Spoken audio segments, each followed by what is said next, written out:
Magandang umaga po sa bawat isa. Purihin po ang Panginoon sa kanyang biyaya sa pagkakataon po na ito na tayo po ay makapag-stop for a moment at magbulay-bulay ng mga salita po ng Panginoon. Bago po tayo bumasa ng mga salita ng Diyos, tayo po umawit. Sabi dun sa awit, parang Psalms 23, I belong in your presence. Sabi dun sa awit even though I walk through the valley of shadow of death.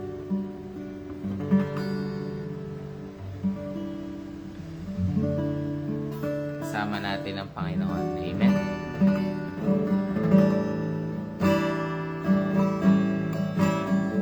I belong in your presence. I am not alone, always with you.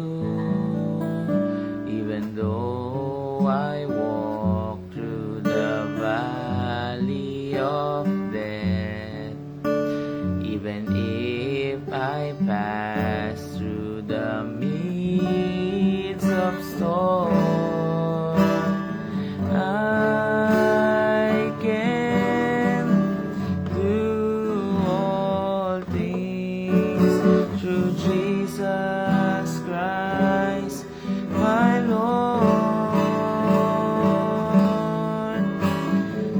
I belong in your presence. I am not alone, always with you. Even though I walk through the valley of death, even if I pass through the midst of storm, I can do all things through Jesus Christ, my Lord. So, Lord, fall down on me. Fill me with the fullness of your Spirit. Hide me in your presence. Let your glory cover me. So, Lord, fall down on me. Fill me with the fullness of your Spirit. Hide me in your presence. Let your glory cover me. Minsan pa po sa simula. I belong in your presence. I am not alone, always with you. Even though I walk through the valley of death, even if I pass through the midst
Let your glory cover me. Let your glory cover me.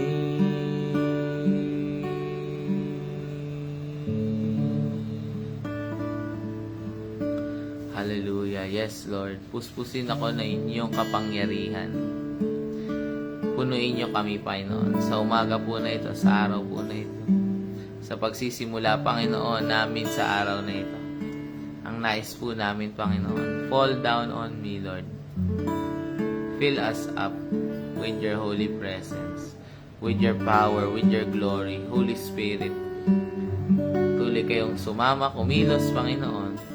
Sa oras po na ito na ay pagtitipon online, kayo po ang patuloy, Panginoon, na magpala sa bawat isa.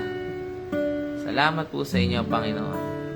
Nupuri po namin kaya, Ama, ito po aming dalangin sa pangalan ni Jesus. Amen. Praise God. Purihin po ang Panginoon. Salamat po sa Panginoon sa umaga po na ito.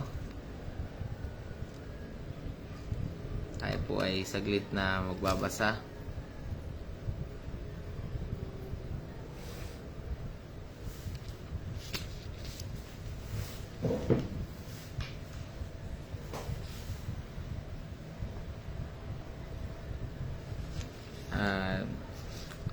Babasa tayo ng mga ilang kawikaan po sa umaga po na ito.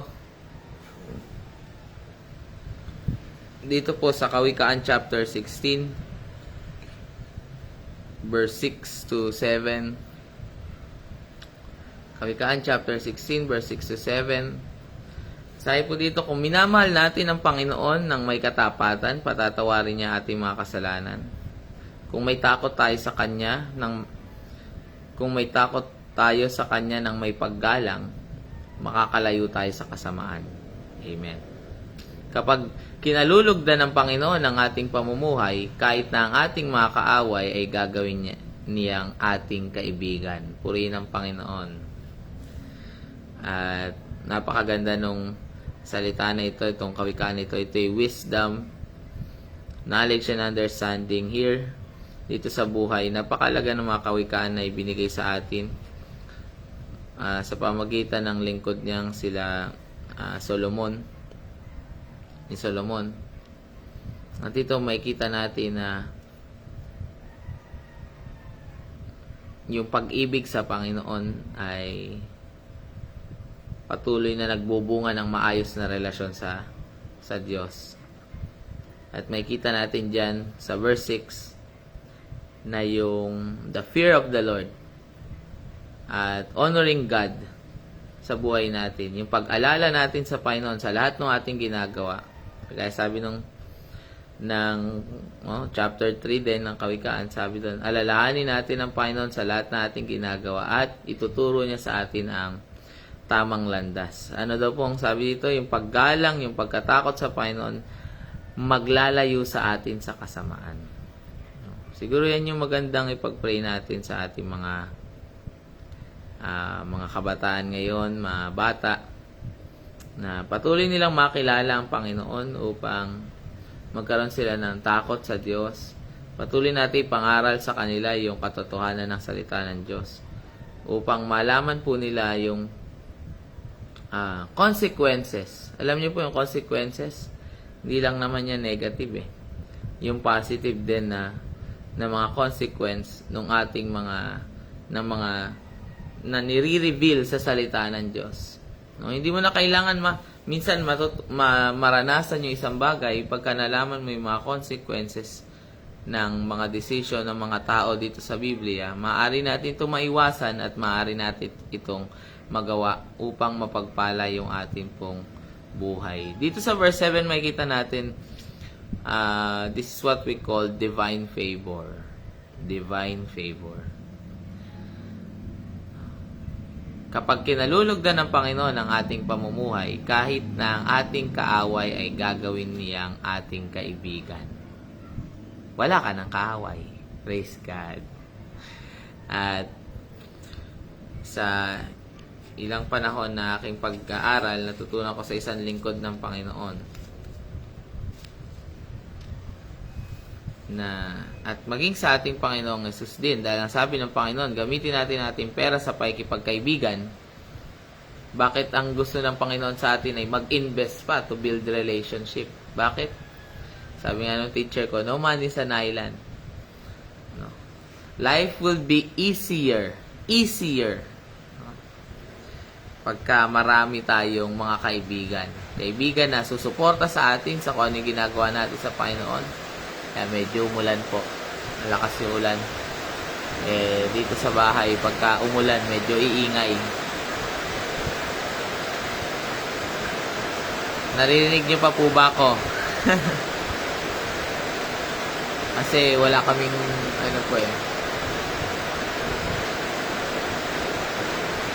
Life will be easier pagka tayo ay maraming kaibigan. Purihin ng Panginoon, nandyan sila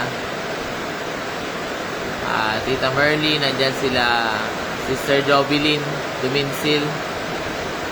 Pagka kami nakakarating sa kanilang tahanan, nandun agad yung pabor. Isipin natin kung pati yung mga kaaway natin magkaroon tayo ng pabor. Kaya napakalaking biyaya na maranasan natin yung salita po na ito ng Panginoon. Lipat tayo po. Kawikaan chapter 19.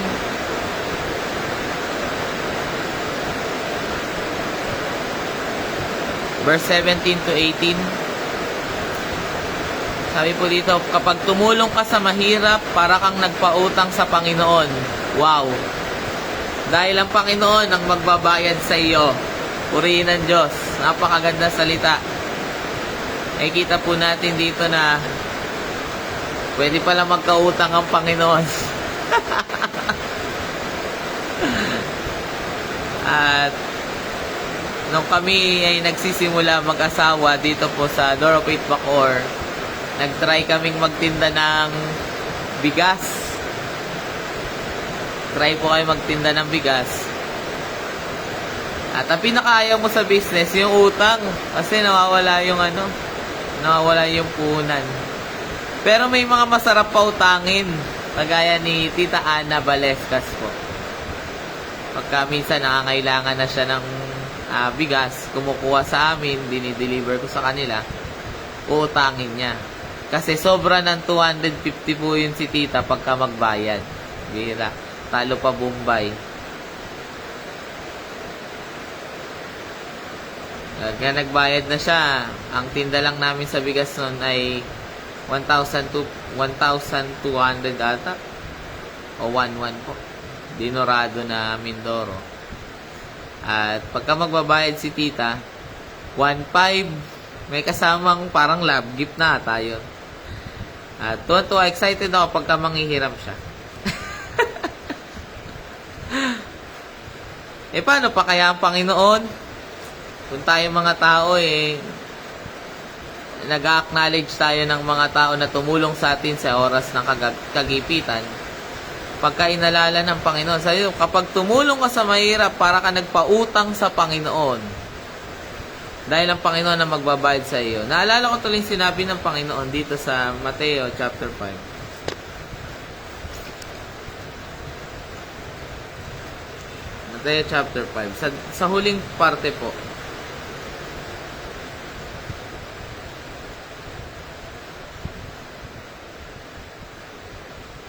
Sabi dito, narinig ninyo na sinabi noong una, mahalin ninyo inyong kaibigan. Matthew chapter 5 verse 43 hanggang sa sumusunod na talata po. Ngunit sinasabi ko sa inyo, mahalin ninyo inyong kaaway at ipanalangin ninyo mga umuusig sa inyo. Kung gagawin ninyo ito, magiging tunay na anak kayo ng inyong amang nasa langit, sapagkat hindi lang sa mabubuting tao niya pinapasikat ang araw, kundi pati na rin sa masasama. At hindi lang matutuwid ang binibigyan niya ng ulan, kundi ang pati rin ang mga hindi matuwid. Kung mamahalin lang ninyo ang nagmamahal sa inyo, anong gantimpala ang matatanggap ninyo mula sa Diyos? Hindi ba't ginagawa rin niya na maniningil na buwis? ng buwis na itinuturing na masama? At kung binabati lang ninyo ang kaibigan ninyo, ano ginagawa ninyo nakaigit sa iba? Di ba't ginagawa rin yan ng mga taong hindi kumikilala sa Diyos? Kaya dapat kayo maging ganap tulad na inyong amang nasa langit. No? Minsan kasi, totohanin natin to. Napakahirap nito pong verse nito eh. Kagaya sabi ng ating Panginoong Yesus, kung tutulungan mo lang, kung mamahalin mo lang, kung bibigyan mo lang, yung kayang magbalik sa atin. Maaari nating sabing pag-ibig yon, maaari nating sabing pagkakaibigan yon. Pero hindi lang yon ang ating pagkatawag. Ang pagkatawag sa atin ng Panginoon, no, ay higit pa sa ganong uri ng pag-ibig. Ang pagkatawag sa atin ng Panginoon ay mahalin kahit yung mga hindi karapat-dapat. Pahiramin kahit yung hindi makakabayad. Ewan ko, sa murang edad ko po, pero mahirap magpautang pagka alam mo na mahirap yung tao. Kasi bakit? Mahirap makabayad yung mahirap. Pautangin mo yung walang trabaho, nako po. Wala kang aasahan sunod na buwan. No? May katalinuhan din yung pagpapahiram. Pero pagka nakikita natin talaga yung sitwasyon ng isang tao, pagpalain ng Panginoon, tayong mga anak niya, na ginagamit. Dahil lalo pa, pagka binasa natin yung sinabi ng Panginoong Yesus na, huwag mo na sisingilin. Hallelujah. Ang ating pagiging Kristiyano ay hindi lamang sa praise and worship at saka sa sermon. Ang ating pagiging Kristiyano ay maging sa ating pong buhay. Verse 18, sabi po dito, ituwid mong iyong anak habang may panahon pa.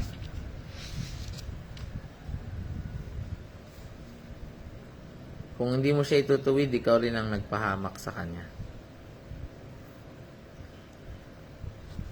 Salamat sa Panginoon. Patuloy tayong binibigyan ng katalinuhan ng Panginoon. Meron palang tinatawag na kapag ka may panahon pa. Meron palang tinatawag na habang may panahon pa. May mga bagay na kailangan gawin mo na hindi na pwedeng ipagpabukas. Yung Chronos at saka Kairos moments. May mga Chronos moments. Yun yung mga, pwede naman hugasan yan mamaya. Pwede pa mamaya. Pero may mga bagay na pagka 70 years old ka na, saka ka mag-a-apply, wala na magtatanggap sa iyo. Pagka tayo ay tinatawag na ng Panginoon at patuloy natin tinatanggihan ng Panginoon, pwedeng maging huli na yung lahat. O pwedeng maging mahirap na yung sitwasyon. Dito, yung pagtutuwid daw sa isang bata ay ginagawa habang may panahon pa. May oras talaga na mga bata ay patuloy na dapat tinutuwid. Train up a child, sabi ng Kawikaan. Hanapin natin. Sa 22, Kawikaan 22. Verse 6. Ituro sa bata ang tamang pag-uugali at hindi niya ito malilimutan hanggang sa kanyang pagtanda. Maganda yung English, sabi, train up a child in the way he should go, and when he is old, he will not depart from it. Praise God.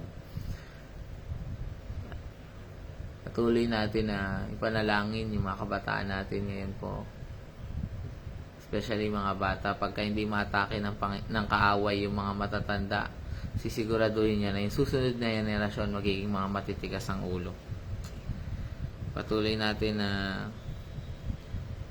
i-restrict. Marahil kailangan sabihin natin ito po.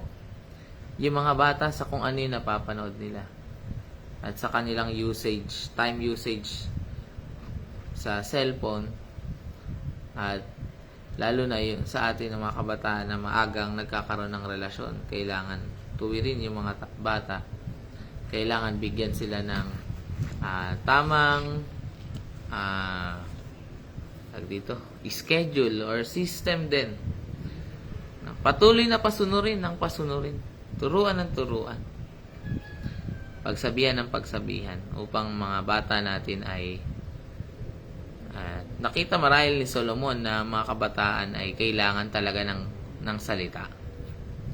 Sabi ko nga, kapangyarihan ng isang magulang ay hindi nasa kanyang pag-oo, kundi nasa kanyang pag-hindi. Yung kapangyarihan ng isang tao ay nasa pag-hindi. Para bang pagka alam natin na hindi ubra na makapunta ng SM, hindi makakapamasyal, tapos yung bata ay, "Mami, punta naman tayong ganito, punta naman tayong ganyan." Pagka sinabi ng nanay na, "Ay, hindi, wag tayo muna pumunta."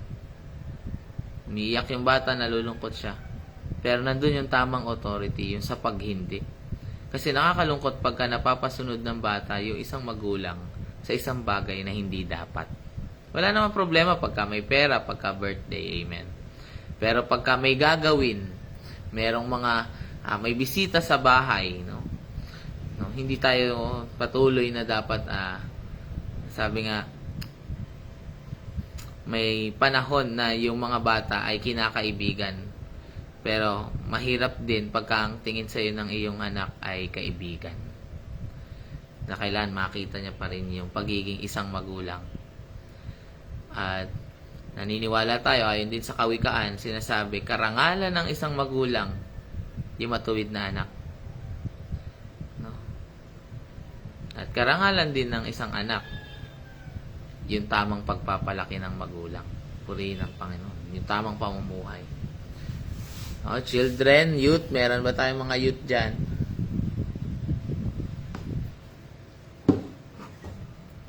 Obey your parents. Parents, wag daw tayo gagawa ng mga ikatitisod ng bata. Purihin po ang Panginoon. Marami pang kawikaan. Mag-enjoy tayo dyan pagka binabasa natin araw-araw.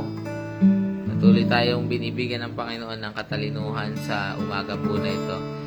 Purihin po natin ang Panginoon. Hallelujah. Praise you, Lord Jesus. Purihin po kayo, Panginoon, sa mga salita po ninyo na amin po napagbulay-bulayan. Hallelujah, hallelujah. Pagpalain niyo po, Panginoon, ay niyo po mga anak sa umaga po na ito. O kung meron man, Panginoon, na sa ibang bansa na gabi sa kanila, Lord, bless them. Lord, nais namin kagaya sabi ng Santiago 1 chapter 5. Chapter 1 verse 5. Kung meron man nagkukulang ng karunungan, humingi siya sa Diyos at siya ibibigyan ng walang pagmamaramot at panunumbat. Dalahin ko po, Panginoon, sa buhay na ito.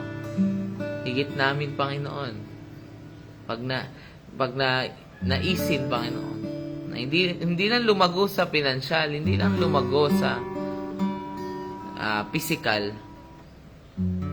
Alain ko po, Panginoon, yung aming mental transformation, mental health, Panginoon. That we may have